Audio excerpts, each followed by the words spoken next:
Hello and welcome to the Rope Access and Climbing Podcast. I am your host, Mikey Stevenson, and today I'm talking with Mark from Ronin Rescue about rescue training and the importance of it. We also dive into other conversations about the importance of cross-certification. So stay tuned. If this is your first time here, please subscribe and follow us wherever you get your podcasts.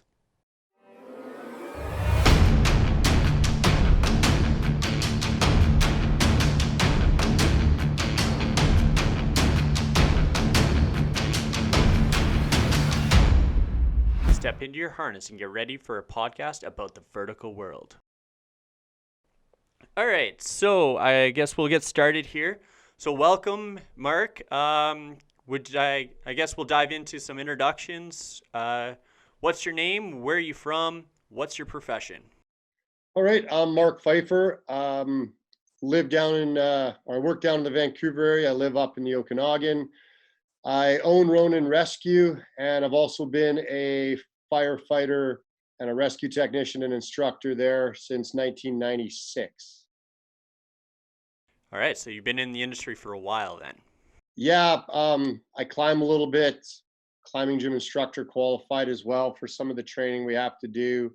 Some military, some police ropes training as well. So I've seen a little bit of different kind of everything, I guess. Excellent. That's good to know. So today we're going to be talking a little bit about rescue training, a little bit about Ronin Rescue itself, and then what the importance of rescue training is. So I guess we'll dive into it here. So what kind of services does Ronin Rescue provide specifically? Basically, it's rope access, rescue, training, services worldwide. I think that's about as simple as I can say it. Hey, that's excellent. So rope access, rescue training, and then because of the fire service, you also integrate quite a bit of the fire service NFPA training as well. Yeah, so I mean, the rescue training and the rope access training, the rope access being traditionally what you would think about a SPRAT. We run SPRAT, a SPRAT certified course. The rescue training could both be fire, could be heavy industry, it could be military, it could be police, and depending on the user group that we're training, we end up having to pull skill sets out of a multitude of different systems, for lack of a better word. Some of that may be rope access, some of it may be from the tactical world, some of it might be from an industrial world, some of it might be NFPA. Excellent.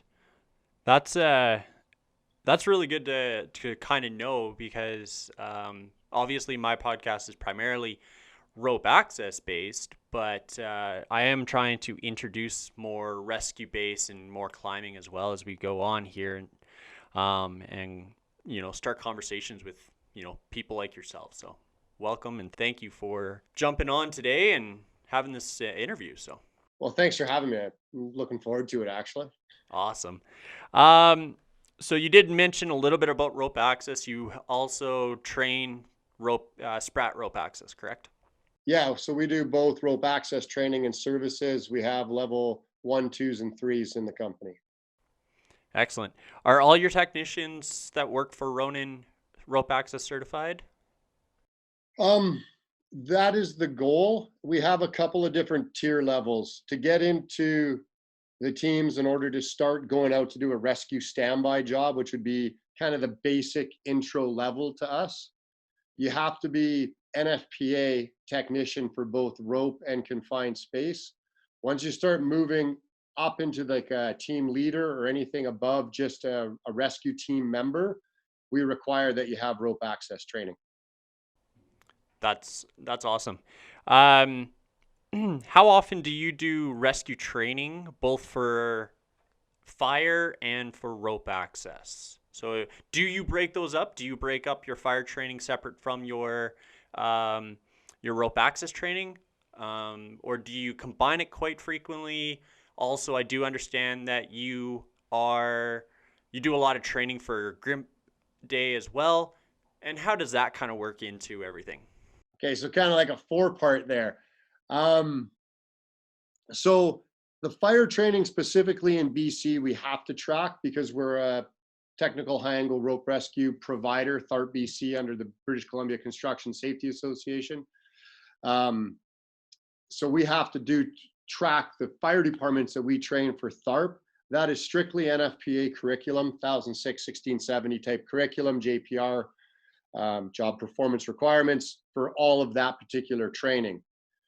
That isn't the majority of what we do. Neither's pure rope access. We probably run a SPRAT certification course every couple of months. In between that, I mean, since COVID's been here, we started canceling courses March 20th. It's April 30th, and we're 160 man days of training down right now of client training. So I think that could probably give you the breadth of the amount of rescue training we do in a particular period. Although that being said, it is our busy season coming up. No one likes to train in the winter, and no one likes to train in the summer. But generally, rope access into rescue, when we train the majority of our clients, we try to train them in the skill set that best suits the situation in which they're going to find themselves. So when you look at something like that, we train some fire departments to train, as you would know, as a SPRAT ascent system: chest ascender, handle descender, lanyard, what you see from there. And, that's good for that particular group. When we train some, SAR teams or mountain rescue teams, obviously they're not carrying that kind of weight into the backcountry with them. A lot of them aren't even carrying a class 3 harness with them. So then you're back more into your Purcell Prusik style ascent. Tactical rope that we teach, more class 2 harnesses again. So you're more into a RAD system, because that's the systems that they have with them already. So it's trying to take all of that particular information from, level 3 SPRAT, NFPA tech, a little bit of arborism, a little bit of whatever, and putting it together in order to make sure that the client kind of gets the best solution to their particular need. And specifically with rope access, GRIMP training is GRIMP rescue style, if you want to call it that, like the competitions we do for GRIMP. I would say it's probably 60 to 65% rope access. Yeah. The GRIMP schools in both France and Belgium, part of IMP 1 and 2, is what we would view as rope access type training. It's not necessarily 2-line systems. It's not necessarily the same techniques we do, but we would view it more as rope access than rope rescue. Right. Yeah. That I answer would, that question, or? yeah, absolutely. I would also agree with that. Being that I have been there when you guys were competing at GRIMP Day in 2018. And it's very much so. There is a lot of integration of rope access over and above the standard fire prevention, firefighter kind of rescue systems. So, yeah. And that's why I think there's been not many North American teams that have competed in that. I mean, the final scenario one year was basically ascending a set of ropes, going through a re-anchor underneath a 40-meter bridge, creating a set of anchors up top, having another rescuer climb the initial set of ropes and create cross hauls on the hanging ropes to cross haul a medic and a rescuer across a void that was underneath the bridge to a car on the other side. None of that is rescue in North America. That is almost all rope access skills here. Yeah, absolutely. That for them is considered rescue. Yeah, drastically different between continent to continent. Yeah, and so in order to go and compete over there, but more importantly, to be proficient here with the different problems that you might see, you have to have the ability to be able to do that. Right. Absolutely. You got to be diverse in all the skills and spend a lot of time training to make sure that you're up to speed with what circumstance you're going to be walking into. Absolutely. Yeah. How important is it, or do you see value in rescue technicians in North America getting their rope access certification, both SPRAT and IRATA? That's a tougher question. I see value in the training. Absolutely. I mean, our own organization at Ronin, we won't allow folks to progress past the initial team leader stage until they have an actual certified, and we don't care if it's IRATA or SPRAT, we just want that diversity of knowledge that you kind of mentioned. And we also do it because we're a rope access company. We do rope access jobs, and so it provides us extra manpower in that. So it's kind of for us a double win. With the fire service, it becomes more of a difficult question. With the fire department, we have to train, for my department, for instance, a couple hundred people all the same way. And budget comes into there, time comes into there, complexity of training comes into there, duration, all of these things. Rescue in my hall, I am the captain on a rescue, so it's not a tertiary duty per se, but in a lot of the other halls, it is a tertiary duty. You might be the backup rescue hall, but even in our hall, we have a tanker truck with tanker pump combo. So it is not necessarily our primary duty either. So when you look at something like a rope access certification, we train our firefighters to climb in a rope access style, chest ascender, handle ascender, what have you, that you would recognize in rope access as just a regular ascent. We don't certify for that because in order to get a budget to certify, I just couldn't justify it. The city wouldn't give me the money. And based on the pot that I have to try to make that dollar go as far as I can. So those certification dollars are better spent maybe buying clutches or buying protractions or buying IDs, because it's all the same budget. It's not like I can go there for training and go there for equipment. It's kind of, there's the rescue budget. And I share that with confined space, with trench, auto X. So it's not just, Mark in the corner asking for more ropes. It's a little more convoluted and complex than that. And so while the training is absolutely required for us in our department, we actually have a rope course where you climb up, do a rope to rope, do a re-anchor, rappel down past a knot, go outside, and there's a horizontal aid section set up, which a lot of that is rope access skills, because we view our rescuers need to have those, but to get them certified, like I said, just becomes cost prohibitive. Yeah. I think that's something that a lot of fire services run into is the budget. I think that's the biggest complex part of training within the fire service. It always comes down to budget. Anytime I talk to a firefighter, training comes down to budget. You always hear that. I don't want to say excuse, but yeah, and it's difficult, right? It's at the beginning of the year, you have to set your budgets for what you want. In small items, I could buy individual clutches all day long on a procurement card, and eventually someone's going to say something about it. But as soon as I say I want to take 10 people and spend $1,500 a head, well, I work for a city. I've got to go get 3 quotes. They're going to go with the cheapest quote. It's got to come from some other pot in order to do that. So that's where this complexity for it comes in. And some fire departments are kind of meeting halfway. I don't know if they still do, but for instance, Oakville used to run their instructors through rope access, through SPRAT. I think they had level 1s and level 2s there, as a matter of fact.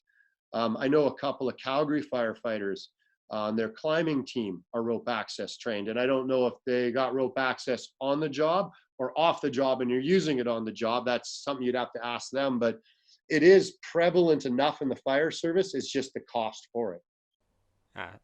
Absolutely. I guess kind of I want to expand on something here.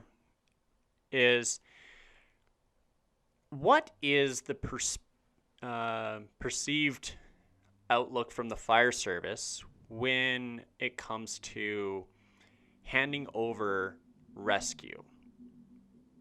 It's a tough question, and it's something that's been on my mind since you and I spoke offline about this a while ago. Yeah.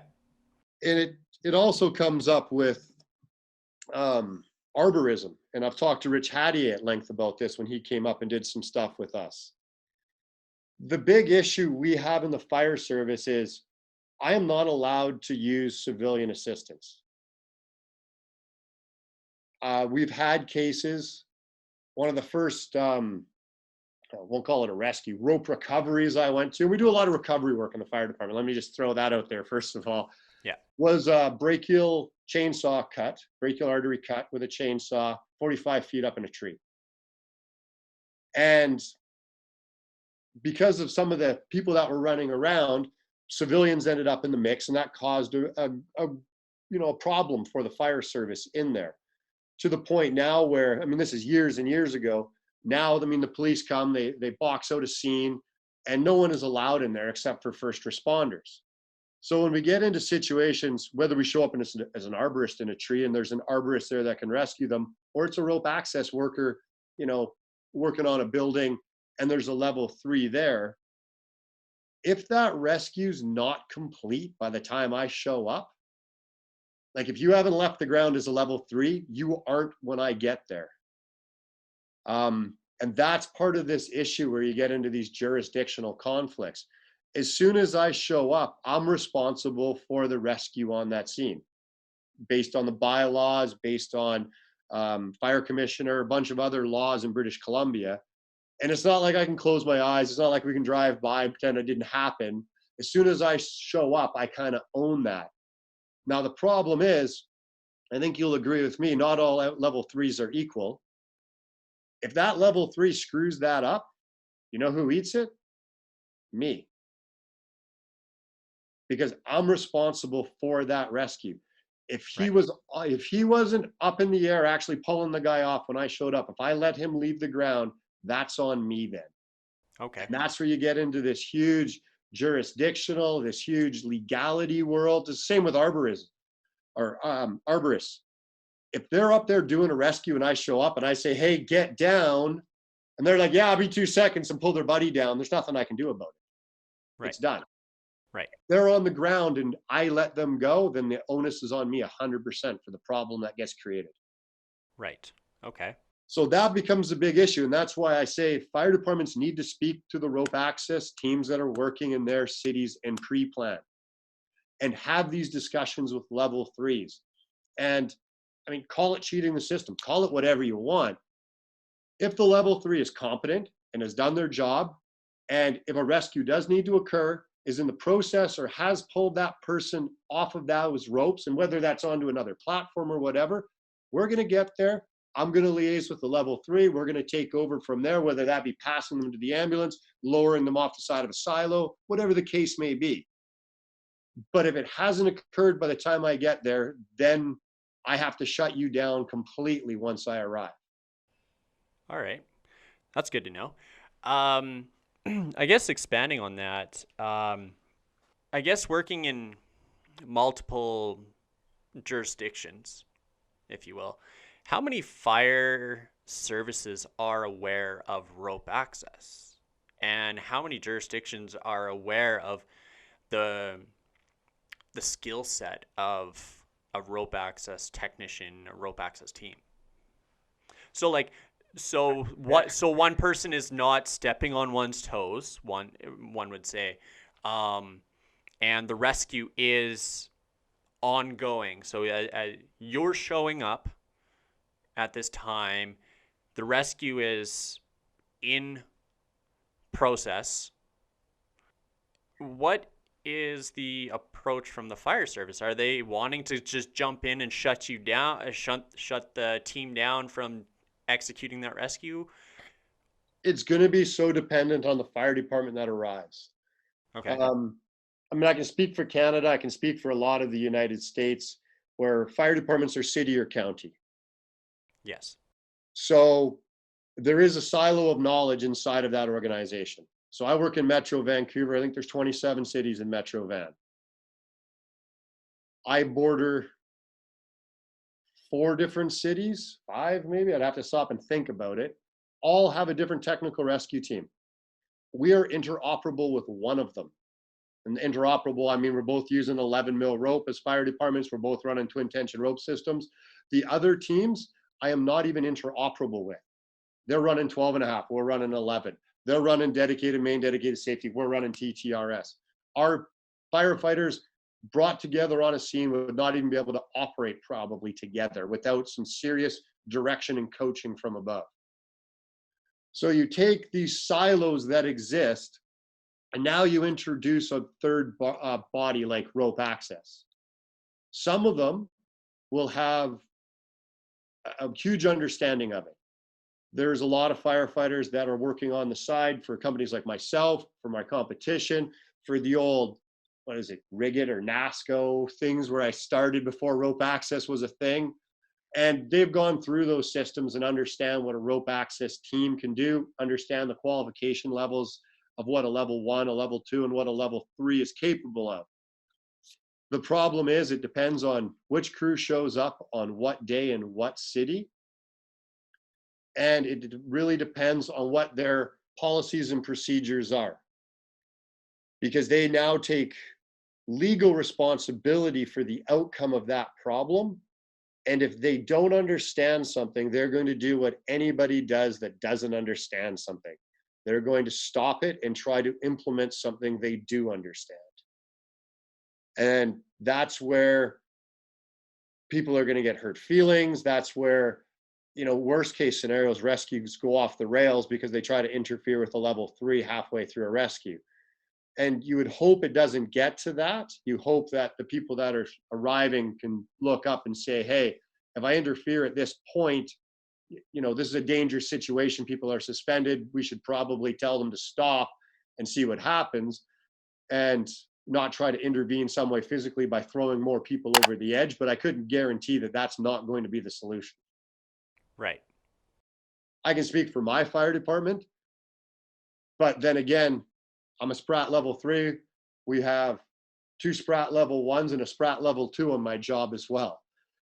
Yeah. Any shift you get is going to get somebody that's a rope access tech on it coming off of the rescue that can look up and go, hey, maybe we should just calm the jets here a little bit and figure out what's going on. That may not be the case everywhere. All right. Did Perfect. that kind of answer the question? That shines some light on it for sure. Absolutely. That definitely helps. It's something, because I don't work in, myself personally, I don't work a lot in the residential, commercial environment. I'm in the industrial environment, and there's a lot of communication between the fire service and the rope access teams on site. Yeah. But when it comes to city work, for the little bit that I have been part of, I've only encountered the fire service once. And they basically looked at what we did, or looked at what we were doing, and they basically just looked at us. They're like, you're on your own. We have no idea what you're doing. And I've seen that as well. We did window replacement at the Human Rights Museum in Winnipeg on rope access, and the fire department came there. And at least I could have an intelligent conversation with the fire department living in both worlds. And they basically said to us the same thing. Great, you can deal with it. Yeah. But it takes that interaction, that pre-planning. But that was one shift out of 4. Yeah. If that's D shift, if A, B, or C shows up the next day, it might be a totally different conversation. Yeah. And that's where, this goes back to that diversity. It's not just diversity for the sake of skill set for the rescue technician or the rope access technician. It is diversity for the industry to understand what other people are doing. And it's a similar thing for a rope access level 3 to understand that when a firefighter rescue technician shows up, they're concerned about, does this person have the first aid skills to treat the problem that they're going to find? Is this person going to panic or freak out because it's their friend or their worker or someone that they're, have a bit more intimate knowledge with on the line than me? That's just a job for me at this point. And so those are the concerns that the fire department walks into. If this guy drops this person, I'm going to be held liable. The city's going to get sued. I could be held personally liable if I'm in violation of policy or procedure. So all those things are weighing on the firefighter. I mean, I understand what's also weighing on the level 3 technician. And that's where we just need to have these conversations between people to ascertain what lanes people are going to stay in, what responsibility each person has. And we say it all the time, it's harder to shoot someone in the face when you have a beer with them too, right? It's okay, I know this person, I understand them, maybe I can take a couple, cut a couple of corners as the fire service by not yelling at them right away when I get there, and establish command to do my 360, and then go, oh wow, the level 3 is already engaged in the rescue, because I know him and I trust him or her, Yeah, right? And that's where these conversations have to occur beforehand. absolutely. In North America specifically, majority of them work in the industrial services, so they don't have that crossover with the fire department, because the rescue plans have already been through the fire department. The fire department on site has already approved these, et cetera, et cetera. And everyone's on board and understands that when the rescue is going to commence, it's up to the level 2s and level 3s to conduct that rescue and get them to the closest platform, where the medical aid would get handed over to the fire service and the paramedics on site. Yeah, and I mean that's a common play. Like, we, as Ronin, do a lot of industry work and shutdowns, and I've done it both on the rope access side and on the ERT side, where we've augmented ERTs. And when we have rope access workers on those sites, we chat with them. We have that ability to do that. We look at their rescue plan, and we know where we're going to fall into that particular piece. It's the same as like inert confined space entries. They're doing their own rescue, getting them to a point, and then we're taking over from there on those industrial sites. And that's really the level of cooperation that's required in the city as well. And it does happen. My particular city, they're drilling a hole well into the ground in order to attach a service line into another service line underneath a river. Right. We've told them we won't do any rescue there. It's out of our scope. We've shown up though, we've had the conversations. They have a rescue team, we've coordinated with them, and we know what their responsibility is and where it ends, and we know where ours begins. And that's all been laid out ahead of time, much like it is when you go up and work on an industrial site. But that only happens in the city in a rarity, but it is more and more now. Yeah. That, but going back to, it's just that communication side. I think that's life. I mean, it's the communication of everything, right? And it's from a level 3 rope access technician, if you're working in a city or even on an ERT site, would you like to know if the fire department there is running 11 or 12 and a half? Because it sure would tell you where to get some extra gear if you all of a sudden needed some. Yes, absolutely. Um, when I worked with a fire team, they showed up at the training center. They came in, they're like, okay, we want to integrate your rope access team into our high angle rescue team on site. We did some training together. But the big thing for me there was, we're going to utilize their ropes and their equipment, so they were more familiar with their equipment, because our equipment theoretically can upgrade to larger. It's not ideal, but it will work, where you can't go backwards. You can't take 13 mil We're adding equipment and munters use it to on it, but 11 yeah. mil rope. Right?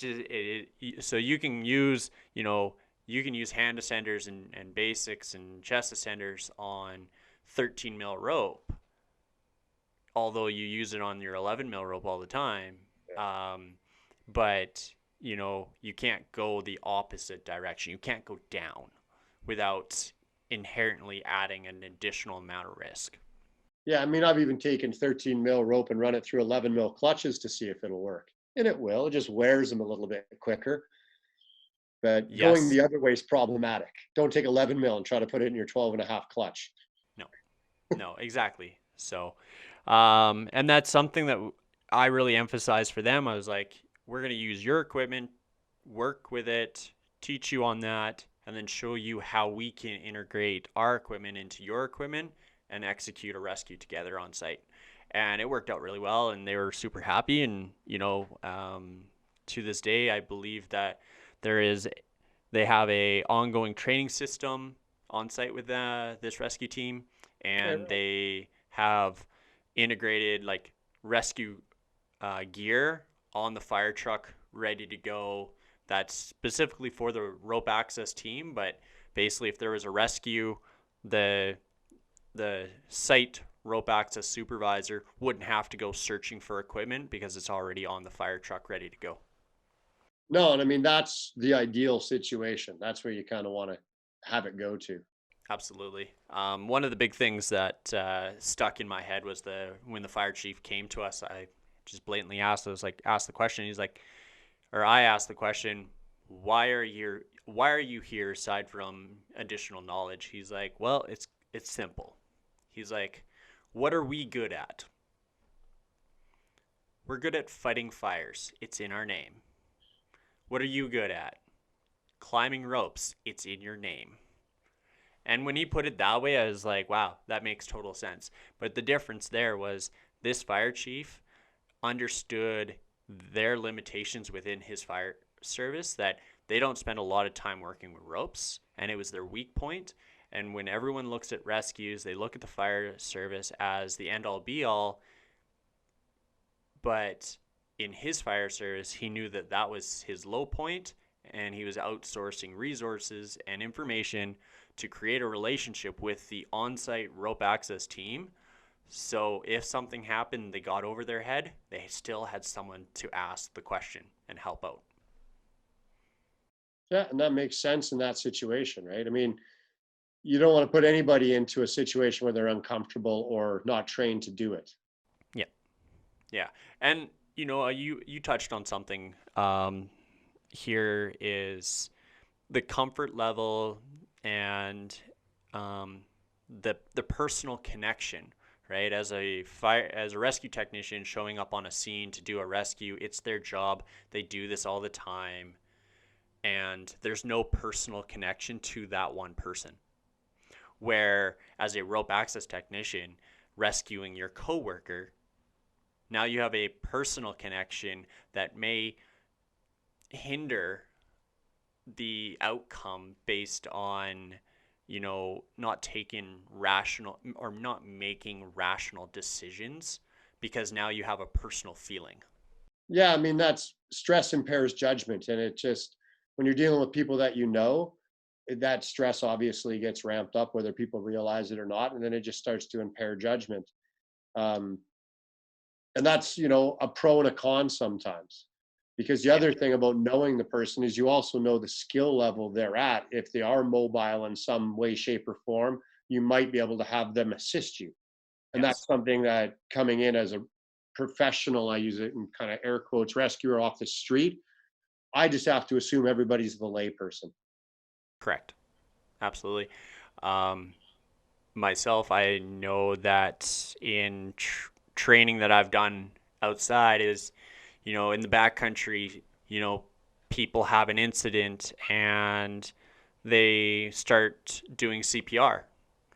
Well, they have done CPR for an hour, 2 hours, and they won't stop because they believe that this is the only thing that's keeping them alive, because it's a loved one, it's a friend, it's a coworker, it's something like that, where, if you are a, medical professional, you understand the likelihood of, doing chest compressions and CPR for hours.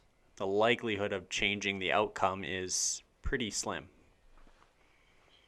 I won't go down that road right now. No, absolutely not. But it just, it's that aspect of removing that personal feeling in Absolutely. a dynamic situation that like a rescue. No, absolutely. And that's, I think, hits the nail on the head, right? Yeah.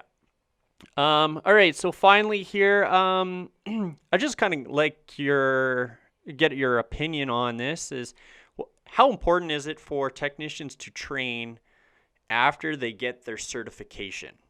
Outside of certification training, so SPRAT, IRATA, NFPA 1006, 1893, any of that sort of stuff, how important is it to do ongoing education after the fact? Or is once you're certified, you're good to go? I don't believe in the certification for life program. Um, I do believe that there is some requirement to maintain skill set. I do like the ACMG, for instance. You've got to do CPDs a year in order to maintain your, stature or your certificate with the ACMG. Yeah. I do like Sprat's recommendations of being on rope every 6 months. It's not very specific, but I think it's at least leaning towards the right direction. Yeah. I know for our lead instructors and our top end rescue techs that do a lot of our out of town overseas style work, they have to do a third party course. I mean, needless to say, they need like their NFPA and their 1001 and their rope access and all that jazz on top of it. But they still have to do a third party course, a minimum of every 3 years in order to keep working for us. And we say third party because, yeah, we might think we're all that in a bag of chips, but we also don't want to pollute our own gene pool by just internally training all the time. As well, our level 3s for rope access, we don't train ourselves internally. I went to Elevated in February to redo my 3s. Where was that? Sorry? Elevated Safety in Chicago.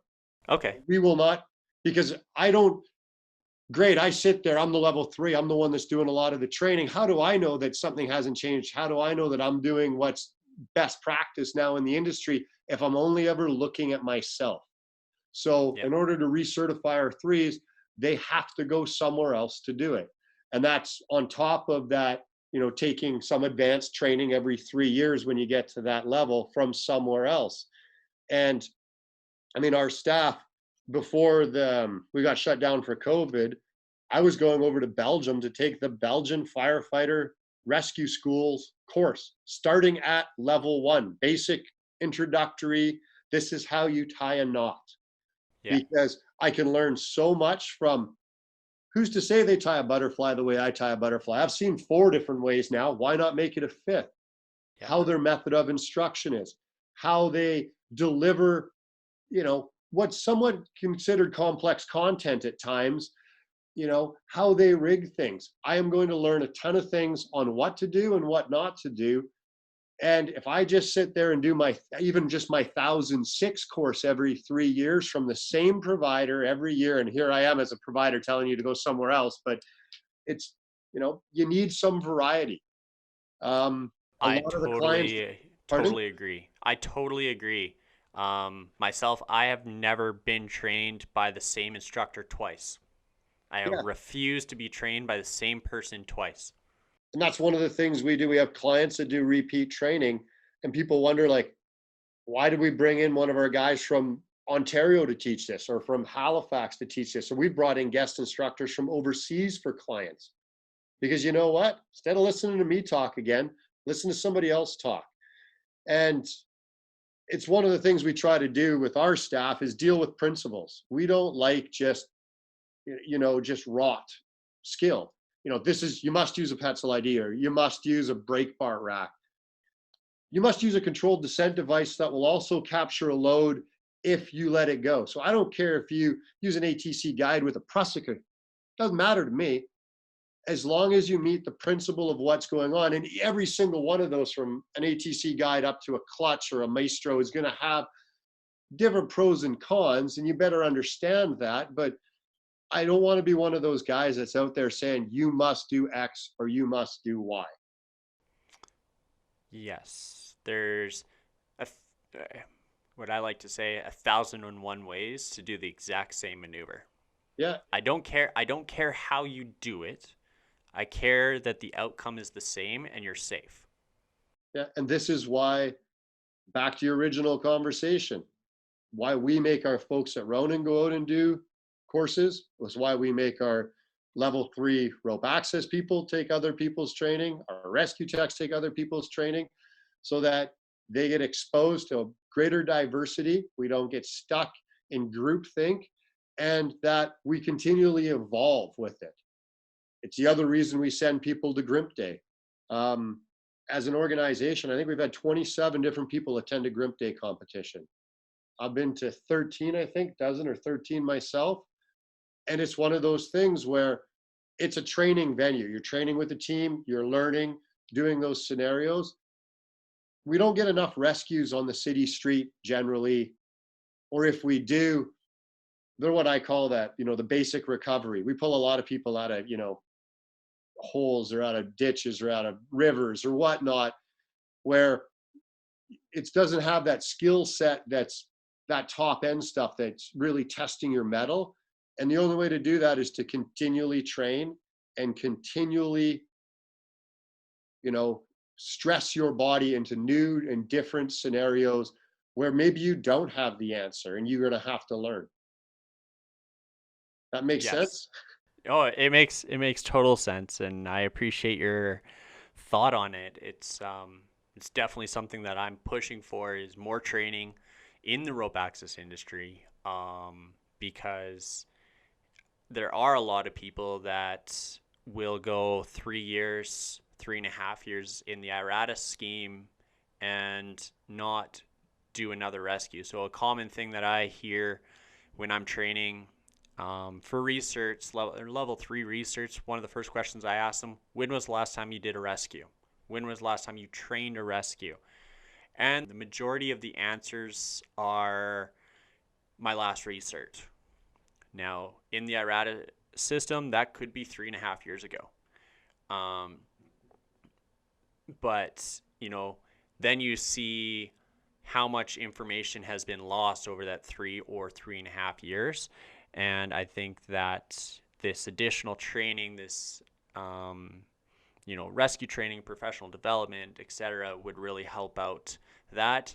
And it's really interesting because one of the most basic rescues that any rope access technician is familiar with is the level 1 descent rescue. Now, from a IRATA standpoint, it's from an adjacent set of ropes now, but it's interesting that the first rescue, the first maneuver I get researching level 3s to do is do a level 1 rescue. Because they preach every day, make sure you're in your descent gear. Make sure you're in your descent gear. It's the easiest way to rescue you. I'm going to come get you. Be in your descent gear. Okay, cool. Go rescue that person from descent. And the amount of individuals that look at me with a side face being like, you got to be kidding me, like that's super easy, are the people that struggle the most with it. It's researching level 3s that overthink things, and now let's show what we preach, not just preach it. Now show it. Okay, you want to tell all your technicians out there to be in your descent gear, and I'll have you down right away. Great. Now prove it. And so that's the first rescue I get level 3 research to do.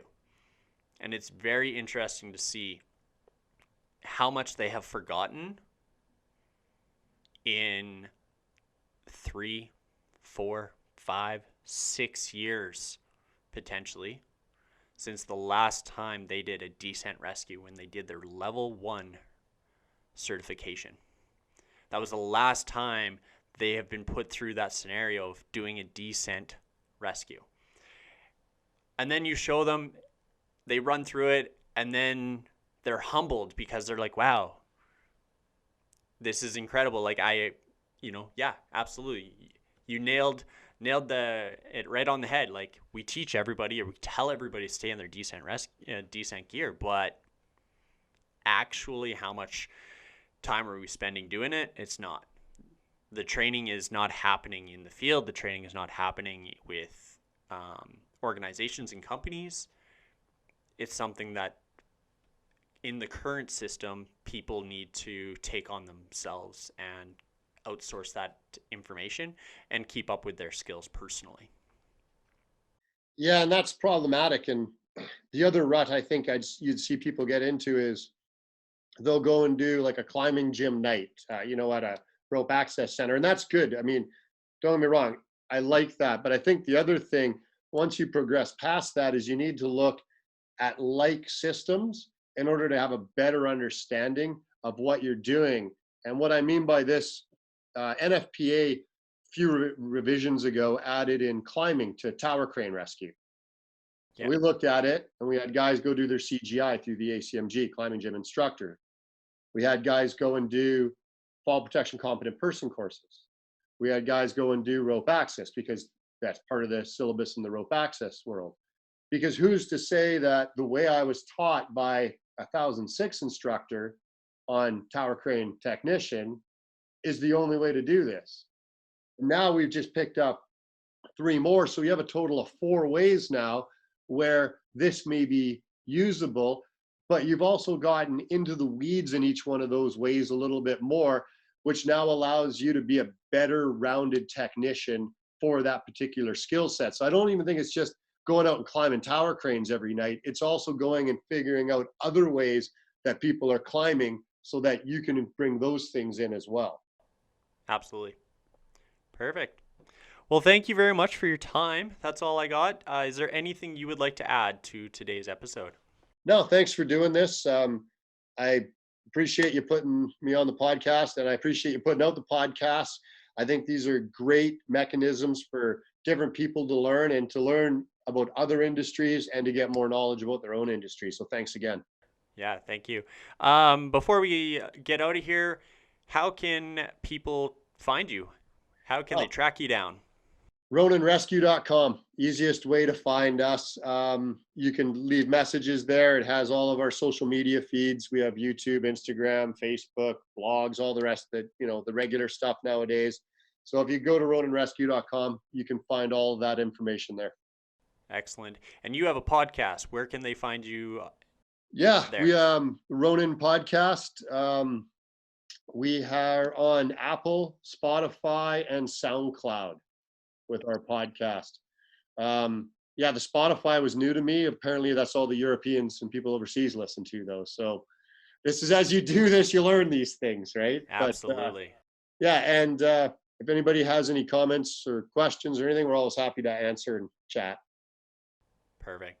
All right. Well, thanks again. And I hope you have a great day. Thank you. Cheers. Bye.